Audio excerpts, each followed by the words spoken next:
Bismillahirrahmanirrahim. Assalamualaikum warahmatullahi wabarakatuh. Mitra Sukaseni Sunda sadaya petepang dangu deui sareng sim kuring Kang Aris dina pidangan dongeng Sunda di channel Sukaseni Sunda. Mitra Sukaseni Sunda sadaya urang lajengkeun deui ieu dongeng anu judulna teh Tisna Sabadesa. Karangan Rahman D. Sainan. Kamari urang atos di episode kahiji lalampahan Mang saha? Aya Mang Martasim ya. Ieu dongeng teh karangan Tisna M Sanjaya maksud deh. Karangan Rahman D. Sainan itunya anu latar belakang nama tahun 1805 mitra. Mangga mitra supados teu nyangkolong kana waktos urang lajengkeun deui wae ieu dongeng anu judulna Tisna Sabadesa. Wilujeng ngadangukeun.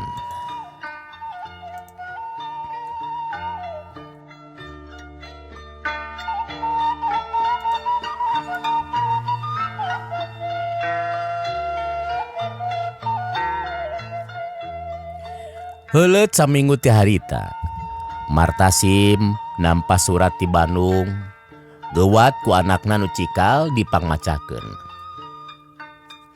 Surat teh sidik ti Tisna alona nu nyaritakeun rek datang ka Manjaheureut.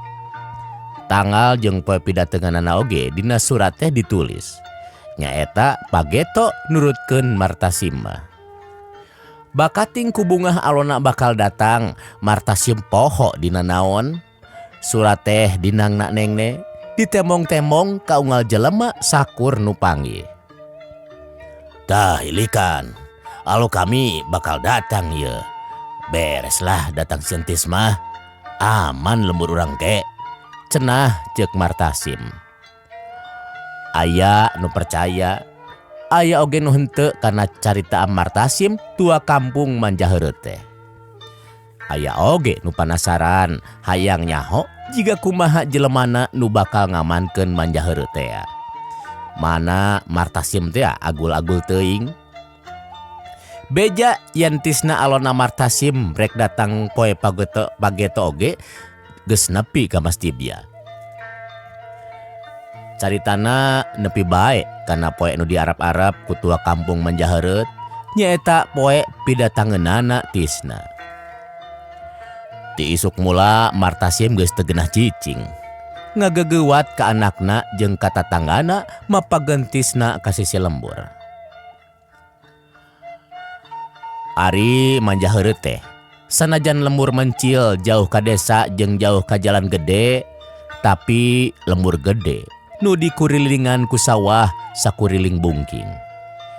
Minangka lawang asup ka lembur ngan hiji nyaeta tungtung jalan nu nepungkeun lembur jeung balai desa. Lebah lawang asup ka lembur teh teu pati gegek ku imah sabab lebah dinya mah pinuh ku kebon awi jeung antarana aya saleuweuk tanah nu pinuh ku manjah nepi ka katenjona redah hieum jeung bala deui. Bisa jadi ku dikira tak mah Manjaheureut teh asalna tina ayana manjah dina saleuweuk tanah eta. Wallahu alam lebah dinya mah pokona mah ti lebah dinya ka lembur nu gegek ku imah teh jauh keneh pisan. Nu matak ceuk Martasim Tisna teh perlu dibapageun. Maklum di lembur sok elmu sapi dina pupuk pabak atawa jujup jajab atawa sok gotong royong dina gawe ceuk basa ayeuna mah. Ieu oge kitu. Eukeur mah ku Martasim diembar-embarkeun ka unggal jelema yen alona baris datang harita katambah digantelan carita nu matak panasaran. Atuh nu mapageun teh lain tatangada bae tapi setengah pangeisi lembur tamplok ka pelebah lawang asup ka lembur. Antarana aya tiluan nu milu mapag teu nangarkeun maneh tapi nyempod hanapeun dapuran awi bari diharudum ku sarung. Sarta mes-mes ngadedet-dedet kerepus bae gawena teh. Nu tiluan teh nyaeta Satya, Tanu jeung Adi nu keur ngemban parentah Mas Tibia. Bedul teh can datang keneh bae, cek Satya ngageriem. Nya gelo nya, cek Tanu biasa nyarita teu leuwih ti kitu. Geus bosen ngadengena, cek Satya deui bari molototan Tanu tuluy tiluanana jempe. Poe beuki lila beuki panas, tisna acan datang keneh bae. Jelema beuki namahan ngagimbung hanapeun dapuran awi. Sabar bae sabar, cek Martasim bari jalang jeleng ka ditu ka dieu. Kedeung deui mah de, moal salah gage datang, cek Martasim. Tapi saenyana mah Martasim oge geus teu sabar, hayang geura sok bae panggih jeung alona. Kira-kira liwat seeutik ti pecat sawed, rentang-rentang ti kajauhan aya nu nikreuh, lempang nyorangan ngajugjug ka lebah dinya. Beuki lila beuki deukeut, beuki kaciri dangdananana jeung jinjingan nu dibawana. Sidik lain urang dinya. Liut jelema maju ka hareup, budal tina hanapeun dapuran awi, tuluy ronghok luhur darmaga nerempok nu keur lumaku sorangan. Tisna teh kitu alo aing. Tapi piraku kitu dangdananana, cek Martasim dina hatena. Martasim duka pangling, duka pohoeun deui kana dedeg pangadegna Tisna. Sabab loma soteh jeung Tisna bareto, basa bapana Tisna aya keneh di kieuna. Jabati eta, Martasim teh kurung batok, ulu kutek bae di lembur. Jadi teterang kada dangdanan barudak ngora harita di kota. Nyangkana teh sakur nu make calana potongan, di sapatu jeung bubudugulan kitu teh sinyoh atawa anak menak. Jadi cek Martasim mah Tisna pimoaleun make dangdanan kitu sabab lain sinyoh jeung lain anak menak. Tapi anak Murhasan jago main po. Anu biasana Murhasan mah dangdanana teh sok di calana komprang pangsi, di baju kampret kurung, diingket barang bang semplak jeung disalindang ku sarung polekat. Kukituna atuh cindek dina hate Martasim yen eta nu rentang-rentang ti kejauhan beuki lila beuki deukeut teh lain Tisna alona. Sabab teu disalindang sarung, teu dikerepus tapi bubudugulan, di calana potongan, di kameja jeung di sapatu.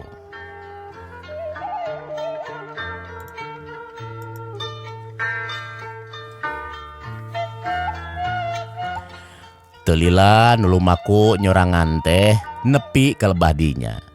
Sidik ayeuna mah nu datang anyar teh tejaka bubudugulan teu dikerepus. Di calana potongan jeung di kabeja gidril cap gajah, harita mah acan aya drill nu disebut cepe teh. Di sapatu derby hideung, ari sapatu derby teh sapatu nu gede tungtung hareupna. Leungeunna nu sabeulah ngajingjing tas wadah pakaian, nu sabeulah deui duka ngajingjing naon, da jiga peti panjang leutik di bulan kusaten bulau langit make kolor. Aneh, ieu jajakan nu anyar datang teh ari dangdanan mah perlente jiga bijilan ti kota, tapi ari pesemona bangun nu loba ka era jeung bangun nu loba ka sieun. Sabab nu ngagimbung lebah dinya ku eta jajaka teh lain disampeurkeun, tapi di jauhan ku jalan nyisi mapai-mapai darmaga. Ngatayap lempang launan bari pupuntenan kanu kaliwatan ku manehna. Atuh Martasim anu ngabedega panghareupna bangun teu direret-reret acan. Jongjon bae lempang seseleket antara nu ngagimbung jiga nu neangan jalan rek terus asup ka lembur. Ku Martasim oge diantep, da keukeuh tea dina pamikirna yen milu ngantep. Tuluyna mah sanggeusna jajakan nu anyar datang dandanan kitu mah lain dangdanan alolna.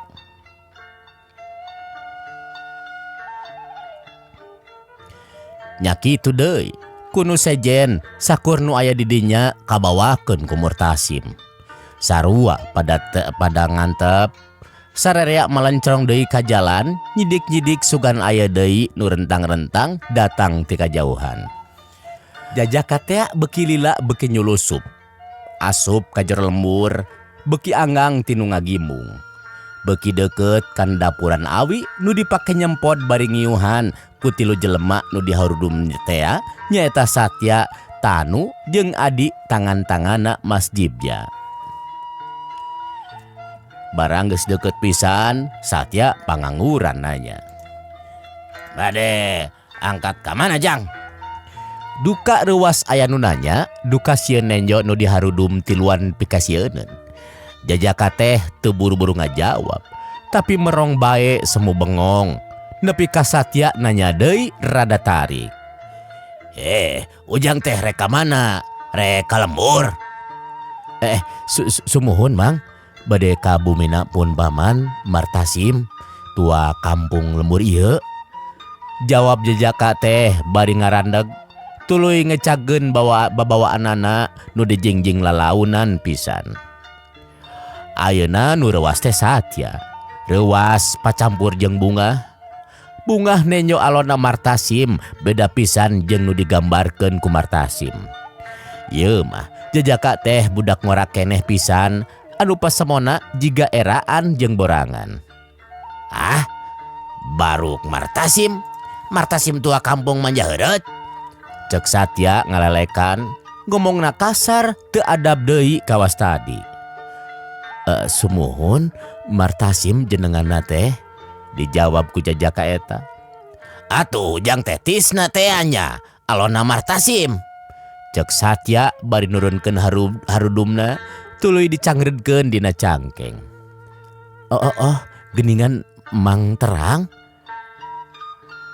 Satya barakatak seuri, ngagak-gak. Alah, alona Martasim. Pung, Mang Pung, iya gening alo anjeun pisan. Nu ngagimung rada behareup ngadengena nu ngabarakatak, seuri tarik bari gagarawan teh pating lalieuk. Nempoan ti manda datangna sora. Barang sidik teu beulah tukang tina hanapeun dapuran awi. Rob bae nu ngagimung teh nyalampeurkeun ka lebah dinya. Geus teu tangtu nu dihuyuhkeun deui ku Martasim. Ari Martasim ngiclik ti paneuri, tuluy nyingraikeun nu ngagimung menta dibere jalan ka behareup. Nepi bae Martasim teh ka behareup, ret ka jajaka nu tadi teh rentang-rentang ti kajauhan nyulusup asup seseleke pada ngantep. Ret deui ka Satya jeung baturna duaan. Martasim kacida reuasna. Nenyo Satya jeung baturna aya di dinya, sabab Martasim geus apal. Samangsa-mangsa aya Satya jeung sabatur-baturna, tangan-tangan Mas Jibja, tangtu aya maksud-maksud nu teu hade. Jabat ti reuwas keheul deui, asa diwiwirang. Memegat alona nu leupi agul ku manehna jeung sabaturna. Ku kituna atuh nehna ti isuk mula. Ari datang manggihanana kapiheulaan ku Satya. Memeh ngarope alona, Martasim nyenger heula ka Satya. "Adi aya naon si laeng Satya? Kura gereuh ka dewek?" Cek Martasim ka Satya nyengor bari rada molotot. Mang Pung mah di bejaan teh. Eta kapan tuang alo teh?" Jawab Satya bari seuri deui ngagak-gak. "Nya gelonya." Tanu nembrong deui bari milu seuri. Naon si laeng make seuri? Kaelanan ieu mah urusan dewek jeung alu dewek. Mun nya teh mah ieu alu dewek. Cek Martasim bari terus ngadeuketan jajaka nu tadi teh. Nu keur rungah-ringeuh bangun nu pohara sieuna. Kuno keur pacental-cental omongan. Anu ngagimbung pon kitu deui. Sieun kajadian kumaha onam antara Martasim jeung Satya. Sabab kabeh oge nyarahoun yen Satya teh kapetangan Mas Jibja tukang teteunggeul ka kadek. Atuh anu ngagimung teh nyingrai lelaunan ka sisi. Ke ujang teh Tisna teh jang Tis anak jedatna Kimur Hasan, cek Martasim ka Jajaka. Sumuhun muhun dupi Mang teh sanes Mang Martasim pun paman teh. Jajaka teh malik nanya.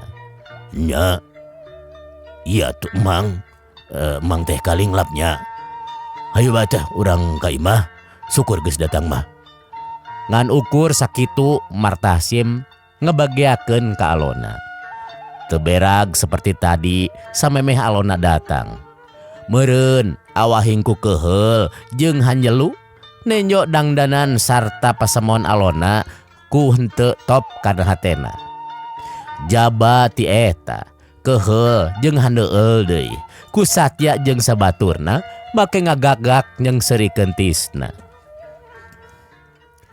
Barang Martasim ngahayukeun Tisna atawa Jajaka teh geuwat ngajingjing tas jeung peti panjangna nu dibulen ku saten teh. Haji, jingjing tuh bawa babawaan jang Tis, cek Martasim ka anakna nu gede.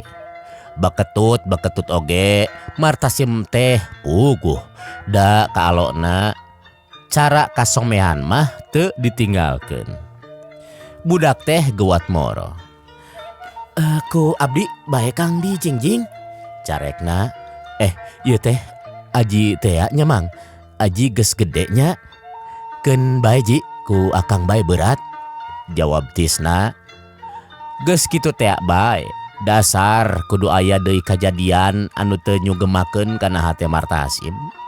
Aji anakna Martasim nu nangtung gigireun Tisna lebah jingjingan nu sarupa peti panjang teh. Duka pedah sono bubuhan ka pernah kalancek, duka pedah penasaran kana babawaan Tisna urang kota. Keukeuh hayang bae Mang mawakeun nu dijingjing ku Tisna. Tungtung nama Tisna eleh deet. Tuluy bae tas anu dijingjing ku leungeun Tisna nu sabelah deui diasongkeun ka Aji. Atuh nu ieu bae jingjingna atuh ku ajinya nu beh dieu, cek Tisna bari ngasongkeun tas. Bakating ku atoh Aji nampanan tas anu diasongkeun ku Tisna teh rusuh teuing. Teu karasa yen seseukeut katimang bebeurna nu panjangna luar ti ukuran nu biasa ngait jero kana saten. Nu mangrupa peti panjang nu dijingjing ku Tisna teh. Atuh barang Aji ngalengkah malik bari ngajingjing tas nu mangrupa peti panjang teh katarik tina leungeun Tisna. Tisna reuwas geuwat dicentok tarik pisan. Ari kerewek bulan saten ayeuna ku sararea anu ngagimbung rek ngabring ngajajabkeun teh soek. Terus ngabolonyon lesot tina buleunanana.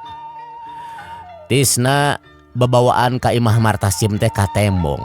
Yen anu dibulen di alus-alus teh sing horeng kacapi. Mentegegna hate Martasim nu geus pinuh ku kakeheul geus lain caritakeunun. Nenyo Alona datangna kadinya teh lain mawa pakarang, bedog, gobang atawa naon bae pikeun keperluan galungan yang hareupan masjidnya. Anu ngonarkeun lembur manja heureuh, tapi mawa kacapi. Ari kacapi teh sakaterang Martasim mah sarupa tatabeuhan paranti mirig nu ngawih atawa nembang dibawana ngan ku tukang-tukang ulin nu disebut kembang buruan. Ari ditangap dina hahajatan lain ku jago main pok bantar Tisna anak Mur Hasan nu geus kasohor. Cinek dina hatena Martasim harita yen ngangkir Alona teh teu keuna. Sabab tetela Alona teh kosong teu kawas bapana. Teu cukup ku sakitu mentegegna jeung hanjeluna hate Martasim teh. Sabab wiwirang nu can punah tadi basa disengserikeun ku Satya. Ayeuna ditambah deui tikel 2 tikel.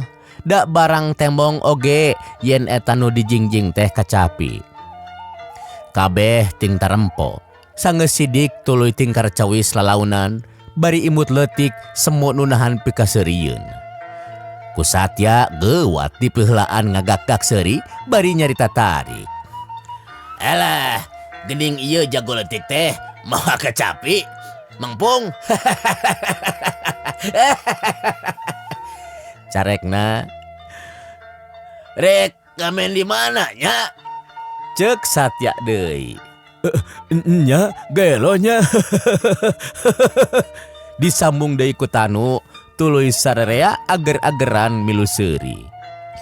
Nu teu milu seuri teh ngantiluan. Tisna Martasim jeung Aji, anakna Martasim nu gede. Martasim jabat ti teu milu seuri teh beungeutna reup geuneuk rai pias nahan ka amek jeung kawirang. Najan kitu, nu nyaleungseurikeun ku Martasim teu ditolih, geuwat nitah Aji ti heula supaya ngabejaan indungna yen alona geus datang. Aji geuwat enit bari mawap tastisna, lempangna setengah lumpat. Ari Martasim mantuan heula tisna menerkeun saten bulan kacapi anu soek ngabolonyon katarik ku seseukeut kating Mang Beubeur.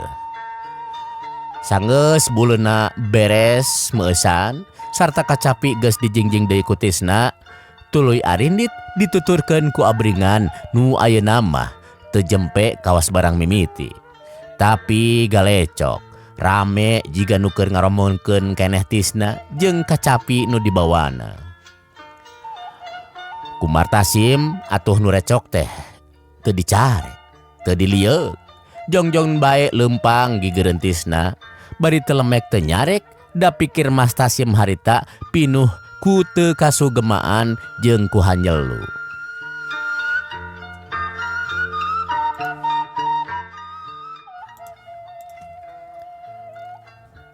Kusabab Martasim sajeroning leumpang teh ngagugulung katusuk gema jeung kahanyelu hatena bae, atuh teu bisa nangenan yang Satya jeung sabaturna barang nenjotisna nongong menerkeun buleun kacapi seserianana terus areureun. Da Satya jeung Tanu diharewasan ku Wadi tuluy siga nu baradami. Teu lila antarana sanggeus nu ngagarimung lebah dinya teh ngalabring arinit nuturkeun tisna jeung Martasim, nu tiluan teh nguliwet deui kana hanapeun dapuran awi urut tadi. Sidik ca, cek adi mah moal salah deui. Nya cegana, jawab Satya. Pas semona teh teu hegar kawas basa ngagonyak tisna tadi. Nya gelonya. Tanu nemrong. Geus lain deui ieu mah ca, sidik teh mah rupa kitu mah ngagantel dina cangkeng matang tu pestol. Cek Adi keukeuh. Nya bener dewek oge nyaho. Serse tah ngaranna nu sok nyanyore nu kitu teh. Ayo ini yuk. Cek Satya ngajak balik ke marenehna. Urang bejakeun ka masjid ya jelemana mah teu pira kitu. Tas sitisna alo si Martasim teh bau keneh cari ngao tapi berbahaya sabab dina cangkengna nyoren pestol. Santeuna kapan bodo balilu oge ari nyoren pestol mah pikasieun lain. Nya gelonya podarannya, cek Tanu biasa. Nya gelo podaran ngajerok. Satya nyentak bari nyurungkeun bondok Tanu nepi ka Tanu ditotolonyong ka hareup. Tuluy dituturkeun ku Satya jeung Adi. Tiluanana purat perot init, lempang rusuh nyurang jalan setapak anu brasna ka imah masjidnya. Nepi ka imah masjidnya, Satya guat lapor. Masjidnya barang dilaporan palebah tisna alona Martasim teh jajak kakumpe, bodo, balilu, eueuh kahayang mawa kacapi jeung sajabana seuri ngagagak. Tapi barang nepi kana tisna nyoren kantong kulit wadah pestol, masjidnya eureun seurina. Pasemona rubah, reup geuneuk rai pias, tuluy ngagelekan menta supaya Satya nyaritakeun sakali deui palebah nu disoren ku tisna. Sidik cenah cek Satya, Tanu jeung Adi mani bareng yen eta teh pestol. Rengse nu nerangkeun sakali deui pedigdig teh Mas Jibja amek satakar kebak kasatya ngagorowok tarik pisan. Nah atuh ku selain teh sekalian diperenan harita saja. Cek Mas Jibja tikekereket. Da teu aya parentah. Jawab Satya bari tunggul. Atuh sing ngarti bae. Mengesah eueuh nu sauluan parodo si lain kabeh. Cek Mas Jibja bari nangtung tuluy ngadongkang bedog nu digantungkeun dina paku. Rap disoren. Ku dewek ayeuna diperenan tah alona si Martasim teh. Calukan Soma jeung Sastra. Hayo milu kabeh. Beres Mang Jibja dangdan, bring limaan kagenep Mas Jibja ngabring ngajugjug imah Martasim.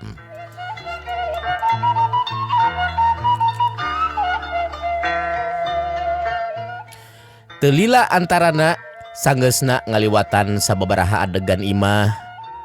Abringan nu mapageun tisna tadi teh nepi ka pakarangan imah Martasim. Sadatang-datang tisna dibageakeun ku bibina, terus dibawa ka jero, dipernahkeun di tengah imah, nugas diamparan ku samak weuteuh sakuliahna. Beunang aja nginjeuman ka tatangga keur alona jeung nu marapagkeunana. Memeh asup tisna nunda sapatu heula tukangeun panto tepas. Nu teu ditunda ngan kacapi wungkul. Da kacapi mah dijingjing terus dibawa ka jero.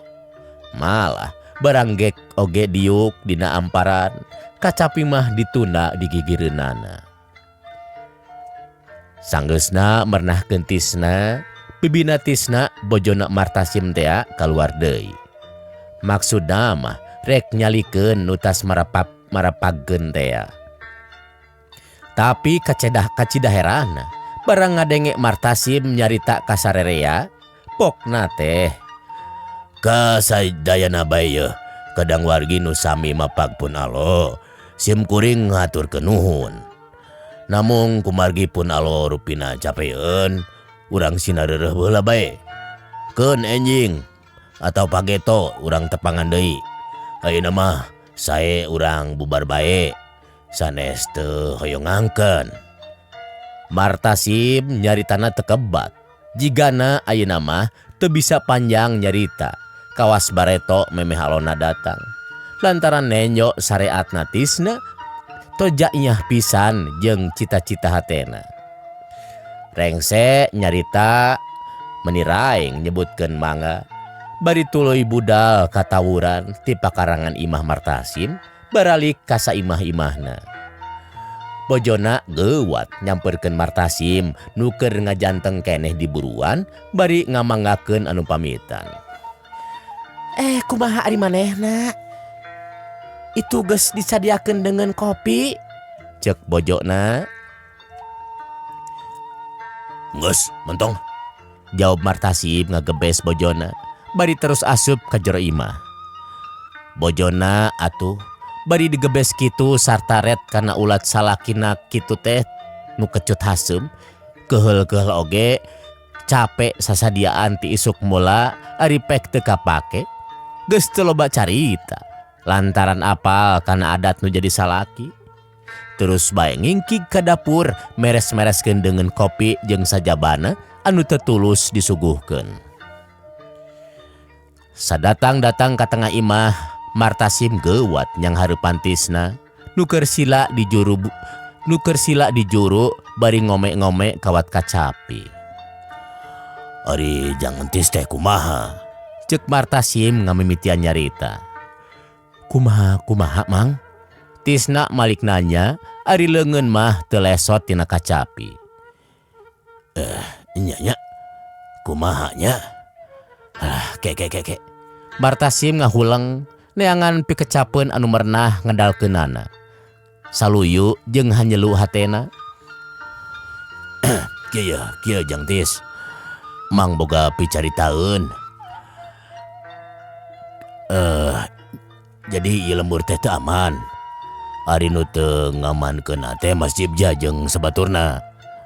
Mas Jibja jelema jahat, tukang kakadek, tukang teteungeuh. Urang dia kabeh oge sieun ku Mas Jibja. Tah, mang teh ngangkir ujang perlu minta bantuan supaya lembur ieu aman seperti bareto zaman jadatna Bapak Ujang. Kek mang.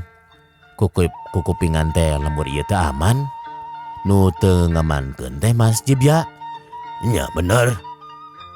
Urang dieu sarieun ku masjid ya. Nya kitu. Ari abdi ku emang diangkir teh supaya mantuan ngamankeun lembur ieu. Nya bener. Har ari emang. Ari abdi teh jadi naon? Bisa naon?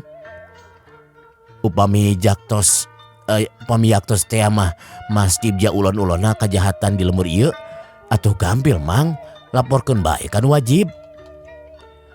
Gampil kumaha? Saha nu kudu lapor? Mang meureun Nya emang teh tua kampung. Lapor mah gampang jang. Ayeuna oge bisa. Tapi saha saksina yen masjid ja teh ulon-ulon kajahatan. Da urang dia mah seurang oge moal aya nu daek jadi saksi. Meureun mang engke nu dijadi korban. Lapor palsu cenah.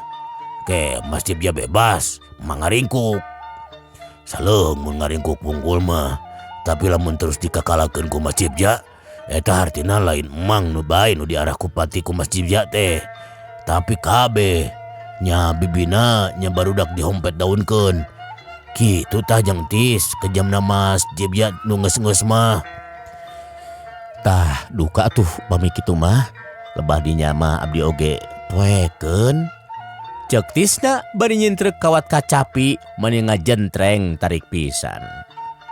Ngadenge suara kawat kacapi. Martasim asa diingetan kana katu kesugemaan jeung hanyeluna. Lantaran basa di lawang lembur, tisna alona teh ninggang disengsirikeun bae ku Satya jeung sababaturanana tangan-tanganna Mas Jibya. Ari kantong kulit nu ngegantel dina cangkeng, tisna mah ku Martasim can katangen bae keneh bae.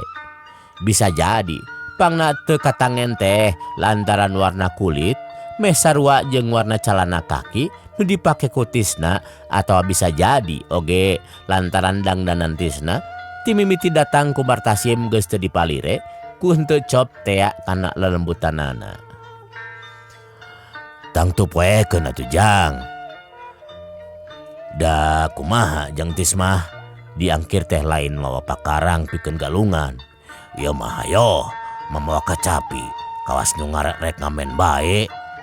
Si Satya jeung serikeun geuning tadi. Har, kapan ieu ge pakarang mang? Pakarang hiburan? Susah-susah jentreng, bingung jentreng. Pakarang lapar deh mang. Di mana lapar teu aya nu mere, teu gaduh pacabakan. Ah, ngamen we abdi mah. Nu mawi aneh, naha make kedah diseungseurikeun. Saha nu nyeungseurikeun teh mang?